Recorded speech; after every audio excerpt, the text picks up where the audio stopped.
नमस्कार दोस्तों, डेट है आज की 8 मार्च 2021 और स्वागत है आपका एटोएल डिस्कशन में। आज हम 3 इश्यूज डिस्कस करेंगे। एक इशू हिंदू का डिस्कस करेंगे, ये लोक अदालत से संबंधित। एक इंडियन एक्सप्रेस का नेशनल सिक्योरिटी एक्ट 1980 के क्रिटिसिज्म और इसके मिसयूज से संबंधित। और एक लाइव मिनट का जो ग्लोबल जेंडर गैप रिपोर्ट में इंडिया की रैंकिंग काफ़ी ज़्यादा ख़राब आई है, 140 आउट ऑफ 156, पिछले साल के अपेक्षाकृत 28 खराब। और ये जो आर्टिकल है ये हम कल डिस्कस करेंगे हिंदू का। चलिए डिस्कशन स्टार्ट करते हैं। First important article national security act के क्रिटिसिज्म और नेशनल सिक्योरिटी एक्ट के मिसयूज यानी गलत इस्तेमाल से संबंधित है। आप जीएस पेपर 2 के इस टॉपिक से आर्टिकल को रिलेट कर सकते हो।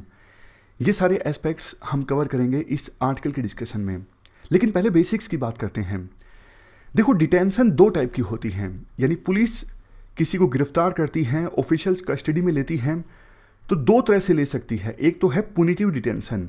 मान लीजिए कोई पर्सन है ए, उसने कोई क्राइम घटित किया है या फिर आरोप है, तो इस वजह से पुलिस उसे गिरफ्तार कर सकती है, डिटेन कर सकती है। लेकिन देखो, अगर कोई क्राइम घटित हुआ ही नहीं है लेकिन प्रशासन को यह लगता है कि ये पर्सन जल्द ही कोई क्राइम घटित कर सकता है या फिर कोई ऐसा एक्शन ले सकता है वो पर्सन जिसके स्टेट सिक्योरिटी या फिर पब्लिक ऑर्डर से संबंधित रिपरकशंस होंगे, तो क्राइम घटित होने से पहले ही उस पर्सन को गिरफ्तार किया जा सकता है। तो इस डिटेंशन को हम बोलेंगे प्रिवेंटिव डिटेंशन। पुनिटिव डिटेंशन होती है क्राइम घटित होने के बाद, लेकिन प्रिवेंटिव डिटेंशन होती है क्राइम अभी घटित हुआ ही नहीं है लेकिन प्रशासन को लगता है कि हो सकता है, तो उसे होने से रोकने के लिए ही पर्सन को गिरफ्तार कर लिया जाए। ये होगी प्रिवेंटिव डिटेंशन। अगर देखो इतिहास की बात करें, ब्रिटिशर्स ने इस प्रकार का एक्ट लागू किया था, बंगाल रेगुलेशन 3 ऑफ 1818। मतलब प्रिवेंटिव डिटेंशन को इंप्लीमेंट करने के लिए वो ये एक्ट लेके आए थे। इस एक्ट के तहत उस समय गवर्नमेंट को पावर मिल गई थी कि डिफेंस पर्पजेज के लिए या फिर पब्लिक ऑर्डर मेंटेन करने के लिए किसी को भी गिरफ्तार किया जा सकता है और उसे अपनी गिरफ्तारी के अगेंस्ट कोर्ट जाने की आज़ादी नहीं होगी। तो ये एक्ट था बंगाल रेगुलेशन 3 1818। इसके बाद रोलेट एक्ट 1919, इसके बारे में तो आपने खूब पढ़ा होगा, आपकी तैयारी भी चरम पर होगी। तो इस एक्ट में ब्रिटिश गवर्नमेंट को पावर मिल गई थी किसी को भी कन्फाइन करने की, यानी किसी को भी जेल में बंद करने की बिना किसी ट्रायल के। और इसके अगेंस्ट काफ़ी प्रोटेस्ट भी हुआ था। बाद में 1920 में नॉन कोऑपरेशन मूवमेंट भी चली थी। इसके बाद देश आज़ाद होता है। आज़ाद होने के बाद भी प्रिवेंटिव डिटेंशन प्रोविज़न को इंप्लीमेंट करने के लिए एक एक्ट आया, प्रिवेंटिव डिटेंशन एक्ट 1950, जो 19 साल बाद यानी 1969 में एक्सपायर हो गया। लेकिन देखो, जब इंदिरा गांधी प्रधानमंत्री थी तो एक बार फिर से इस प्रकार का एक्ट आया जिसका नाम था नेशनल सिक्योरिटी एक्ट 1980। ये एक्ट देखो पावर देता है ना सिर्फ सेंट्रल गवर्नमेंट को बल्कि स्टेट गवर्नमेंट को भी। क्या पावर देता है? अगर देखो इन दोनों गवर्नमेंट्स को लगता है कि कोई पर्सन ऐसा कोई एक्शन ले सकता है जिससे नेशनल सिक्योरिटी खतरे में आए, तो सेंट्रल गवर्नमेंट हो स्टेट गवर्नमेंट हो, दोनों गवर्नमेंट्स पहले से ही उस पर्सन को गिरफ्तार कर सकती हैं। समझ गए ना? अगर इन दोनों में से किसी भी गवर्नमेंट को लगता है कि कोई पर्सन है ए कोई ऐसा एक्शन ले सकता है जिससे नेशनल सिक्योरिटी खतरे में आए या फिर पब्लिक ऑर्डर स्पॉइल हो, पब्लिक ऑर्डर खराब हो, या फिर किसी कम्युनिटी के लिए जो एसेंशियल सर्विसेज या फिर सप्लाईज हैं उनकी मेंटेनेंस डिसरप्ट हो, तो ये 3 रीजंस हैं। अगर सरकार को लगता है कि किसी पर्सन के एक्शन से ये तीनों में से कोई चीज़ हो सकती है, तो उस पर्सन को पहले से ही सरकार के द्वारा गिरफ्तार किया जा सकता है एनएसए एक्ट 1980 के अंतर्गत, और ये होगा preventive detention. Period of confinement कितना हो सकता है? मैक्सिमम देखो उस पर्सन को 12 महीने तक गिरफ्तार किया जा सकता है, लेकिन हाँ, फ्रेश एविडेंस अगर मिले हैं सरकार को तो फिर उसका जो डिटेंशन पीरियड है उसे एक्सटेंड भी किया जा सकता है। इससे पहले कि इसके बाद हम इस एक्ट के क्रिटिसिज्म डिस्कस करना स्टार्ट करें, संविधान में प्रिवेंटिव डिटेंशन से संबंधित क्या प्रोविजंस हैं उनके बारे में हम जान लेते हैं। देखो, संविधान का आर्टिकल 22 सेक्शन 3 क्लास बी ये कहता है कि पर्सनल लिबर्टी के ऊपर रिस्ट्रिक्शंस लगाई जा सकती हैं, ये आर्टिकल प्रिवेंटिव डिटेंशन को अलाउ करता है। किन रीजंस के आधार पर? अगर देखो स्टेट सिक्योरिटी या फिर पब्लिक ऑर्डर खतरे में है तो फिर उस पर्सन की लिबर्टी पर रिस्ट्रिक्शंस लगाई जा सकती हैं, उसको प्रिवेंटिवली डिटेन किया जा सकता है। इसके बाद आर्टिकल 22 सेक्शन 4 ये कहता है, देखो किसी भी पर्सन को 3 महीने से ज़्यादा आप डिटेन नहीं कर सकते। 3 महीने से ज़्यादा आपको डिटेन करना है तो आपको एडवाइजरी बोर्ड की परमिशन लेनी होगी। बिना एडवाइजरी बोर्ड के परमिशन के मैक्सिमम कितना जेल में रखा जा सकता है? 3 महीने, ऐसा संविधान बोलता है। लेकिन देखो इमरजेंसी के दौरान 1975 से लेकर 77 के बीच जब इमरजेंसी थी तो संविधान के इस प्रोविज़न का काफ़ी गलत इस्तेमाल किया गया था। तो जब जनता पार्टी की सरकार आई, संविधान को बदलने के लिए एक अमेंडमेंट किया गया, 44th अमेंडमेंट, और 44th अमेंडमेंट में इस टाइम पीरियड को घटा के 2 महीने कर दिया गया कि एडवाइजरी बोर्ड की परमिशन के बिना मैक्सिमम 2 महीने तक किसको आप प्रिवेंटिव डिटेंशन में रख सकते हो। लेकिन देखो संविधान तो अमेंड किया गया लेकिन कभी इसे इंप्लीमेंट नहीं किया गया, तो लिमिट जो है अभी भी पुरानी ही है, 3 महीने वाली है। यहां पर नीचे देखिए 44th अमेंडमेंट का ये जो प्रोविजन है इसे अभी तक फोर्स में नहीं लाया गया है, इसलिए जो ओरिजिनल पीरियड था 3 महीने के वो अभी भी कंटिन्यू कर रहा है। तो इस प्रकार से हमने कॉन्स्टिट्यूशनल प्रोविजंस के बारे में जाना। अब हम एनएसए 1980 के क्रिटिसिजम्स के बारे में डिस्कस करते हैं। देखो सबसे पहला क्रिटिसिज्म तो ये है, आमतौर पे जब किसी पर्सन को गिरफ्तार किया जाता है ना तो सीआरपीसी सेक्शन 50 के अकॉर्डिंग पुलिस उस पर्सन को बताती है कि आपको क्यों गिरफ्तार किया जा रहा है, आपका अपराध क्या है। लेकिन एनएसए के तहत जब किसी पर्सन को गिरफ्तार किया जाता है तो 5 दिनों तक तो छूट होती है कि एजेंसीज बताएं ही ना गिरफ्तार हुए पर्सन को कि आपको गिरफ्तार क्यों किया गया है, और एक्सेप्शनल सर्कमस्टांसिस में ये लिमिट 10 दिन तक हो सकती है। सोच के देखिए, किसी पर्सन को गिरफ्तार कर लिया गया और 10 दिनों तक उसे पता ही नहीं है कि मुझे गिरफ्तार किया क्यों गया है, उसे ये भी नहीं बताया गया कि आपका अपराध क्या है। और इवन 5 दिन बाद भी, और एक्सेप्शनल सर्कमस्टांसिस में 10 दिन बाद भी जब सरकार उसको बताएगी कि आपको इसलिए गिरफ्तार किया गया है, तो भी कोई जरूरी नहीं कि पूरी जानकारी देगी। सरकार कुछ ऐसी इंफॉर्मेशन विदहोल्ड कर सकती है जो कि पब्लिक इंटरेस्ट के अगेंस्ट हो। समझ गए? मतलब 5 दिन बाद बताए तो भी कोई जरूरी नहीं पूरी बात बताए, वो इंफॉर्मेशन सरकार छुपा सकती है जो पब्लिक इंटरेस्ट के अगेंस्ट हो। इसके बाद दूसरे क्रिटिसिजम्स की बात कर लेते हैं। नेक्स्ट क्रिटिसिज्म है no record of detentions under NSA. देखो वैसे तो हमारे देश में नेशनल क्राइम रिकॉर्ड ब्यूरो ऐसी एजेंसी है जो क्राइम संबंधित डेटा को कलेक्ट करती है और उस डेटा को एनालाइज करती है। लेकिन नेशनल क्राइम रिकॉर्ड ब्यूरो, इनके पास कोई रिकॉर्ड नहीं है कि एनएसए के तहत कितनी एफआईआर दर्ज हुई, कितने लोगों को डिटेंशन में रखा गया एनएसए के तहत। तो ये नेक्स्ट क्रिटिसिज्म है कि एनएसए में कितने डिटेंशंस हुई इसका कोई डेटा नहीं है, कोई रिकॉर्ड नहीं है। दूसरा, जब देखो किसी को एनएसए के तहत बुक किया जाता है और आदेश दिया जाता है कि उसे गिरफ्तार किया जाए, प्रिवेंटिव डिटेंशन में रखा जाए, तो ये ऑर्डर एडमिनिस्ट्रेटिव होता है ना कि डिटेंशन ऑर्डर। फ़र्क क्या है? फ़र्क आपको बताता हूँ। एडमिनिस्ट्रेटिव जो ऑर्डर होता है ये डीएम के द्वारा पास किया जाता है, और जबकि डिटेंशन ऑर्डर जो होता है वो पुलिस के द्वारा ऑर्डर किया जाता है। यहां पर देखो ये एडमिनिस्ट्रेटिव ऑर्डर होता है जो कि डिविजनल कमिश्नर या फिर डीएम के द्वारा पास किया जाता है, जबकि डिटेंशन ऑर्डर पास किया जाता है पुलिस के द्वारा, जब पुलिस के पास प्रॉपर एविडेंस होता है कि ये जो पर्सन है कुछ ऐसा एक्शन ले सकता है या फिर लॉ को वायलेट कर सकता है जिससे नेशनल सिक्योरिटी खतरे में आए, और पुलिस जब ऑर्डर पास करे तो वो होता है डिटेंशन ऑर्डर। लेकिन जब डीएम या फिर डिविजनल कमिश्नर कोई ऑर्डर पास करे इस संदर्भ में तो वो होता है एडमिनिस्ट्रेटिव ऑर्डर। तो अब डीएम के बारे में, डीएम के पास तो देखो ज़्यादा इंटेलिजेंस होती नहीं है ना, पुलिस के पास इंटेलिजेंस होती है, पुलिस के पास प्रूफ होते हैं कि ये पर्सन लॉ को वायलेट कर सकता है। तीसरा क्रिटिसिज्म, जिन कंडीशंस के तहत एनएसए को इन्वोक किया जाता है वो भी देखो काफ़ी वेग रहती हैं। कई बार तो सरकार अपनी पावर्स का मिसयूज़ करते हुए नॉर्मल क्राइम के लिए भी एनएसए लगा देती है। मतलब कई बार आपने देखा होगा कि जो ओपोजिशन के लीडर्स हैं उनके खिलाफ भी एनएसए के तहत मुकदमा दर्ज कर लिया जाता है। काफ़ी बार ऐसा भी देखा जाता है कि कोई पर्सन पुलिस कस्टडी में है तो डीएम ने ऑर्डर दिए कि उसके खिलाफ आप एनएसए लगा दो।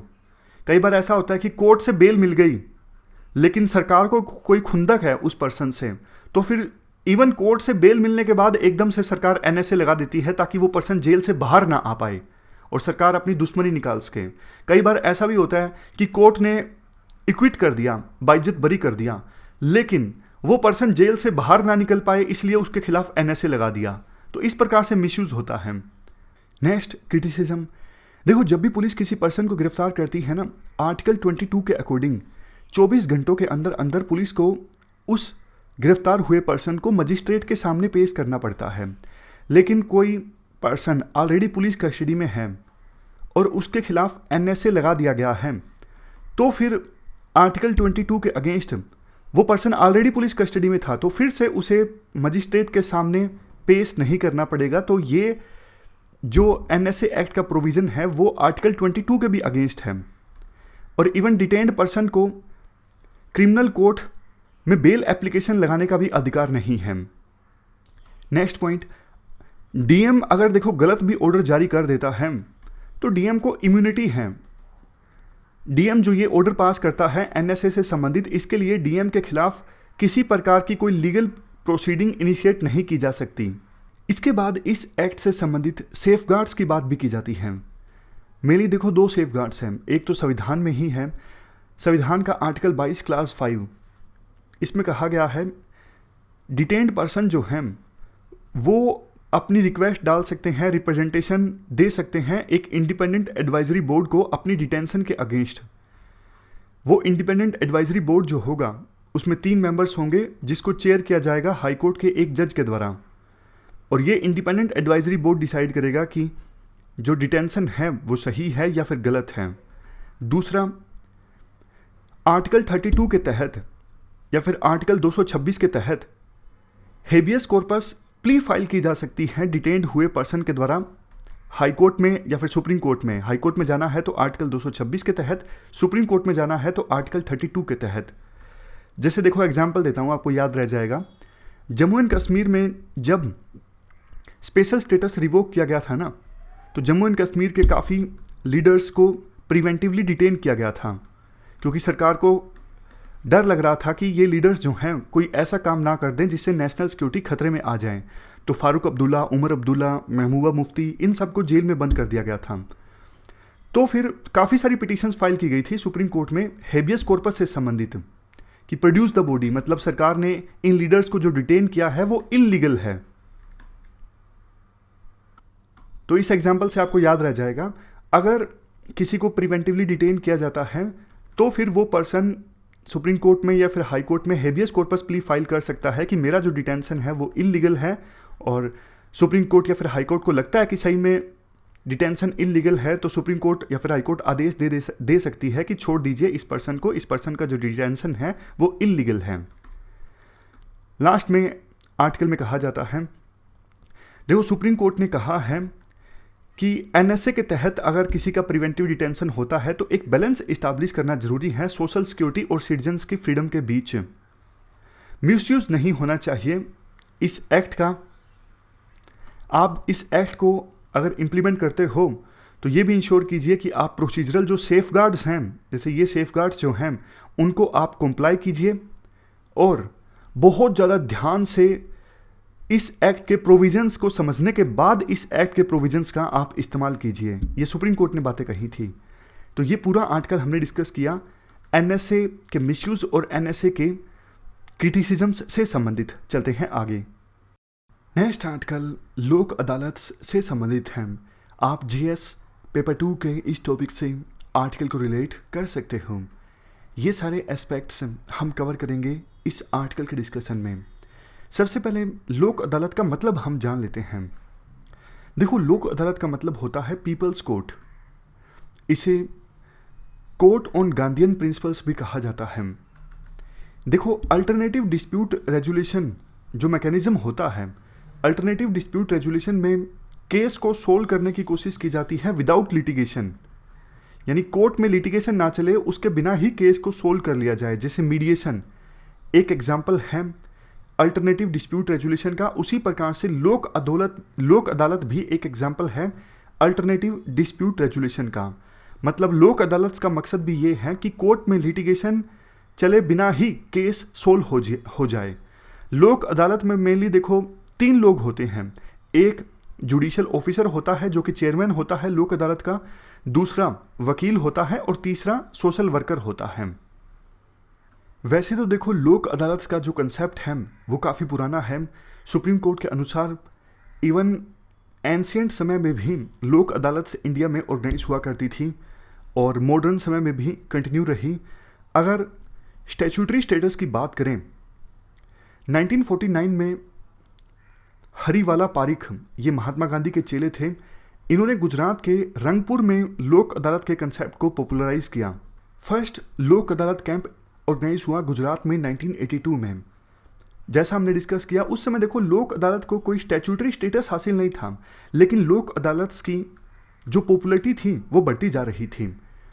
और 42nd अमेंडमेंट में ये भी प्रोविज़न किया गया था, आर्टिकल 39A ऐड किया गया था और बोला गया था कि सभी को equal justice and free legal aid provide करना ये सरकार का कर्तव्य बनता है, ये DPSP हैं। तो फिर 87 का ये जो एक्ट है ना, लीगल सर्विसेज अथॉरिटीज़ एक्ट 1987, इसमें देखो लोक अदालत को स्टैट्यूटरी स्टेटस मिल गया।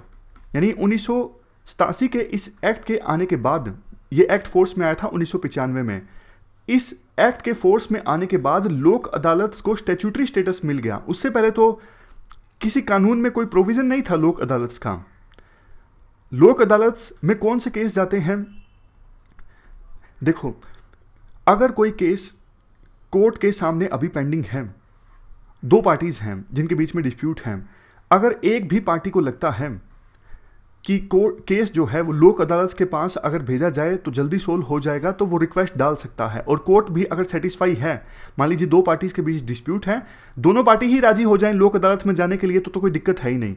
दोनों में से एक भी पार्टी को लगता है कि अगर डिस्प्यूट लोक अदालत के पास जाता है तो खामखा पैसा बच जाएगा, जल्दी केस सोल्व हो जाएगा, तो वो पिटीशन डाल सकता है। और कोर्ट को भी लगता है कि हाँ इस पार्टी की बात सही है, तो फिर कोर्ट जो है उस केस को लोक अदालत के पास भेज सकती है।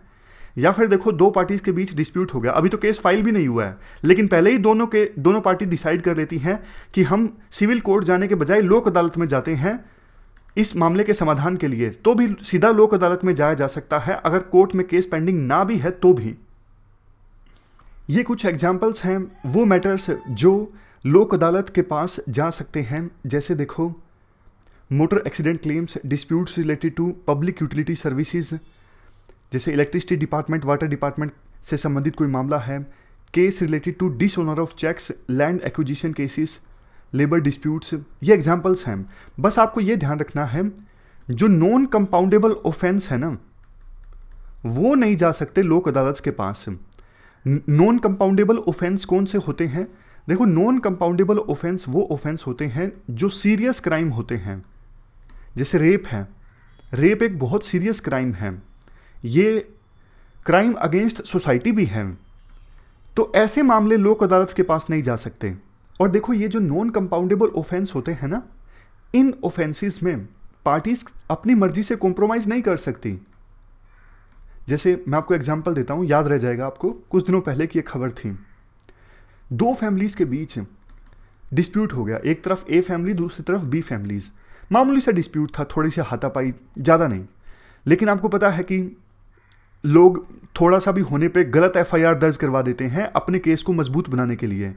तो ए फैमिली ने भी बी फैमिली के लोगों के अगेंस्ट कई सारी सेक्शंस में FIR दर्ज करवा दी, जिनमें से एक सेक्सुअल असोल्ट ऑन वुमन से संबंधित। मतलब ए परिवार ने आरोप लगाया कि हमारे परिवार की महिलाओं पर बी परिवार के पुरुषों ने सेक्सुअल असोल्ट किया।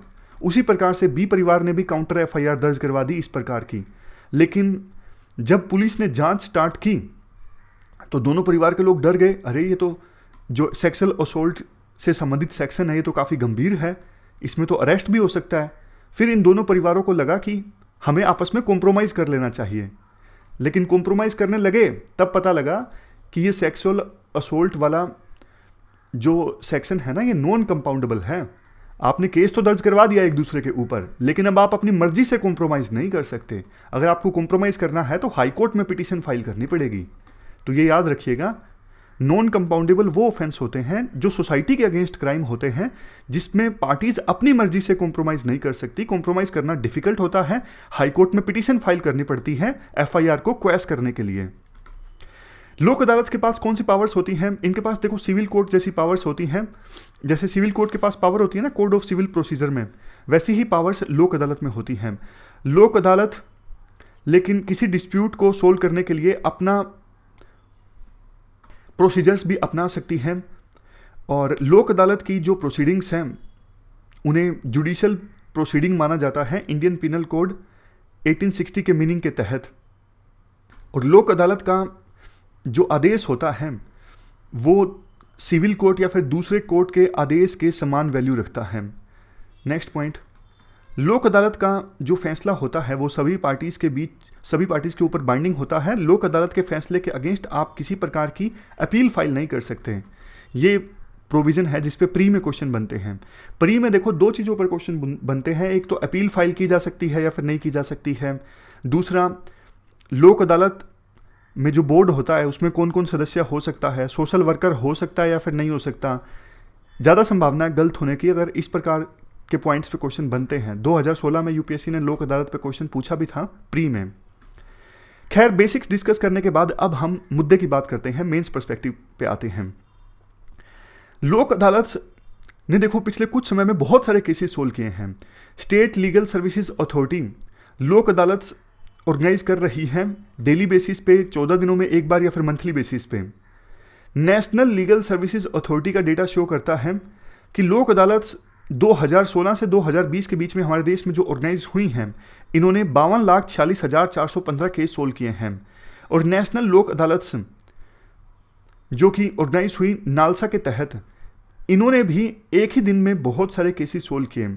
फॉर इंस्टांस, नेशनल लोक अदालत ऑर्गेनाइज हुई थी 8 फरवरी 2020 को, और उस दिन ऑलमोस्ट 11 लाख केसेस सोल्व हुए, 11,99,575 एग्जैक्टली। 2016 से लेकर 2020 के बीच नेशनल लोक अदालत ने टोटल 2,93,19,675 केसेस सोल्व किए। मतलब सारा डेटा याद रखने की आवश्यकता नहीं है, लास्ट वाला डेटा याद रख लीजिए तो भी पता लग जाता है। मतलब जो पॉइंट आप रखना चाहते हो वो सब्सटेंशिएट हो जाता है। दूसरा देखो, लोक अदालत का फ़ायदा ये है कि केसेस जल्दी सोल्व हो जाते हैं। ऑलरेडी हमारे देश के कोर्ट्स में बहुत ज़्यादा केसेस पेंडिंग हैं। डेटा के अनुसार सुप्रीम कोर्ट में टोटल पेंडिंग केसेस की संख्या है 66,000, हाई कोर्ट्स में टोटल पेंडिंग केसेस हैं 57 लाख, और डिस्ट्रिक्ट कोर्ट्स में या फिर दूसरी कोर्ट्स में पेंडिंग केसेस की संख्या है 3 करोड़। एक फॉर्मर जस्टिस हैं आंध्र प्रदेश के VVS राव, इन्होंने अनुमान लगाया था कि इस गति से अगर चलते रहे तो 320 साल लग जाएंगे इन कोर्ट्स को पेंडिंग केसेस को सोल्व करने में। तो केसेस की जो पेंडेंसी है वो कम होनी चाहिए, और उस दिशा में लोक अदालत इंपॉर्टेंट रोल प्ले करती हैं। काफ़ी सारे फायदे हैं, जैसे देखो स्पीडली केस सोल्व हो जाता है, प्रोसीजरल फ्लेक्सिबिलिटी है। कोई ज़रूरी नहीं कि लोक अदालत जो है वो कोड ऑफ सिविल प्रोसीजर 1908 के अनुसार ही चले या फिर इंडियन एविडेंस एक्ट 1872 के हिसाब से चले। वो अपना प्रोसीजर भी अपना सकती हैं केस को सोल्व करने के लिए। पैसा नहीं लगता पार्टीज़ का, अगर वो लोक अदालत में जाते हैं तो इकोनॉमिकली उनको सस्ता पड़ता है। चूँकि लोक अदालत के फैसले के खिलाफ कोई अपील फाइल नहीं की जा सकती, इसलिए मामला वहीं रुक जाता है। और देखो, अगर दोनों पार्टीज राजी हैं लोक अदालत के फैसले से, और उसके बाद लोक अदालत के द्वारा कोई अवार्ड इशू किया जाता है, मान लीजिए A और B के बीच डिस्प्यूट था, लोक अदालत ने फैसला दिया और दोनों इस फैसले से राजी हैं, तो फिर लोक अदालत के बाद जो ऑर्डर दिया जाता है ना, वो सिविल कोर्ट के वर्डिक्ट के समान होता है। इसके बाद लोक अदालत से संबंधित कुछ कंसर्न्स की बात की जाती है। देखो, नालसा के डेटा के अनुसार 2015 और 2016 में सब्जेक्ट मैटर स्पेसिफिक नेशनल लोक अदालत ऑर्गेनाइज हुई थी मंथली बेसिस पे।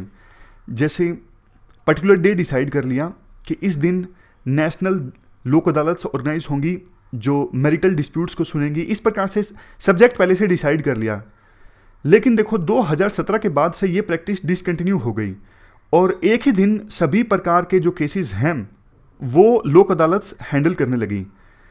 इससे देखो नेशनल लोक अदालत को ऑर्गेनाइज करने की कॉस्ट तो कम हो गई, लेकिन एक साल में जितना दिन नेशनल लोक अदालत ऑर्गेनाइज होती थी वो दिन कम हो गए। जैसे एग्जाम्पल के तौर पर 2015 और 2016 में हर साल 10 नेशनल लोक अदालत ऑर्गेनाइज हुई, लेकिन 2017 और 2018 में सिर्फ 5 नेशनल लोक अदालत ऑर्गेनाइज हुई। 2019 में सिर्फ 4 नेशनल लोक अदालत ऑर्गेनाइज हुई। समझ गए? तो पॉइंट क्या है? पॉइंट ये है कि नेशनल लोक अदालत पहले जो मंथली बेसिस पर सब्जेक्ट स्पेसिफिक मैटर्स पर ऑर्गेनाइज होती थी, ये प्रथा खत्म हो गई। एक ही दिन में सभी प्रकार के मामले सुने जाने लगे नेशनल लोक अदालत में। ये प्रोविज़न इसलिए किया गया था कि कॉस्ट कम हो नेशनल लोक अदालत को ऑर्गेनाइज करने की और पार्टीज़ के पास ज़्यादा समय हो नेगोशिएशन का। बट इससे हुआ क्या? नेशनल लोक अदालत जितने दिन ऑर्गेनाइज होती थी उन दिनों की संख्या कम हो गई। इसका वैसे एक पॉजिटिव एस्पेक्ट ये है कि धीरे धीरे एक दिन में नेशनल लोक अदालत में जितने केसेस सोल्व होते हैं ना, उन केसेस की संख्या इंक्रीज होती जा रही है। समझ गए? मतलब कि एक साल में नेशनल लोक अदालत बेशक पहले से कम दिनों के लिए ऑर्गेनाइज होती है, लेकिन पहले के अपेक्षाकृत एक दिन में ज़्यादा केसेस सोल्व होते हैं, यानी एफिशिएंसी इंक्रीज हुई है। इसके बाद नेक्स्ट पॉइंट, पिछले साल तो देखो कोविड-19 आ गया, इस वजह से पहली नेशनल ई लोक अदालत कंडक्ट हुई। हालांकि इसमें फिजिकली और वर्चुअली दोनों तरह से केसेस लिए गए थे लोक अदालत के द्वारा, और इस फर्स्ट नेशनल ई लोक अदालत में 10,42,816 केसेस डिस्पोज हुए। बट देखो इस डेटा को अगर कंपेयर करें 2017 से, 2018 से और 2019 से, तो ये डेटा काफ़ी कम है। 2017 में, 18 में और 19 में जब नेशनल लोक अदालत ऑर्गेनाइज हुई थी ना, तो एक दिन में काफ़ी ज़्यादा केसेस डिस्पोज हुए थे। जस्टिस डी वाई चंद्रचूड़ ये सुप्रीम कोर्ट की ई कमेटी के हेड हैं।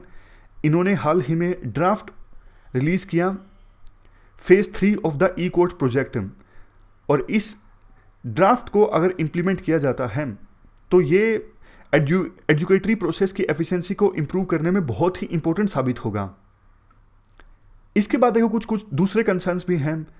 एक कंसर्न ये है, सुप्रीम कोर्ट ने state of Punjab versus Jalore Singh 2008 के केस में कहा था लोक अदालत जो है इनके पास कोई एजुकेटरी या फिर जुडिशियल फंक्शन नहीं है, ये सिर्फ कॉन्सिलेटरी फंक्शन परफॉर्म करती हैं।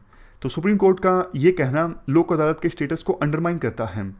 कई बार केसेस को सोल्व करने की जल्दबाजी में गरीब लोगों के ऊपर फैसले को इम्पोज कर दिया जाता है लोक अदालत के द्वारा।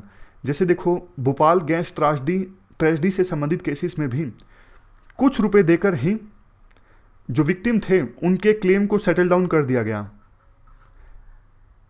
बहुत सारे केसेस ऐसे होते हैं जिसमें गरीब लोग सामने होते हैं, insurance companies, banks, electricity boards या फिर दूसरे डिपार्टमेंट्स के। तो इन केसेस में ये लोक अदालत जो बोल देती हैं वो फैसला इम्पोज कर दिया जाता है गरीब लोगों के ऊपर।